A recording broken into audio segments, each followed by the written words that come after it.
la presse internationale avec Géraldine Vosner. Géraldine, vous avez noté ce rapport véritablement glaçant que publie Amnesty International sur le traitement inhumain qu'inflige une grande démocratie. Il s'agit de l'Australie à ses réfugiés. Oui, un rapport dont la presse australienne d'ailleurs se fait à peine l'écho et dont certains passages sont difficiles à lire. Ce que j'ai vu, écrit l'auteur, rappelle ce que j'avais déjà vu en Syrie. L'Australie inflige délibérément un maximum de souffrance aux réfugiés pour les dissuader de venir. Amnesty parle de torture pour qualifier ce système très dur, mis en place par Canberra, qui repousse systématiquement les bateaux de clandestins et les envoie dans des centres de rétention qu'elle a fait construire sur 2 toutes petites îles, Manus en Papouasie-Nouvelle-Guinée et Nauru dans le Pacifique. Là, ils sont simplement oubliés, forcés d'attendre des années que leur dossier soit étudié, puis coincés dans ces prisons à ciel ouvert, sans visa, ils ne peuvent pas en sortir.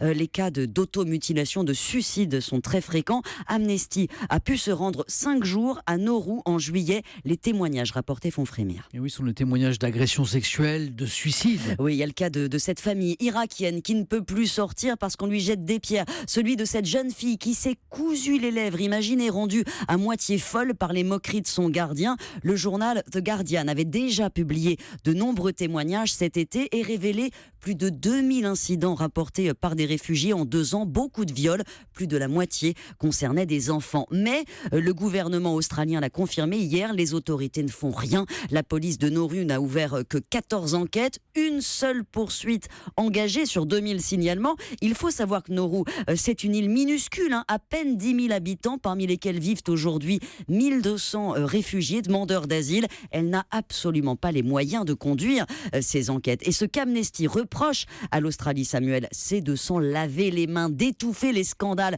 Seules 2 équipes de presse ont pu se rendre sur place, des journalistes choisis pour leur opinion anti-réfugiés.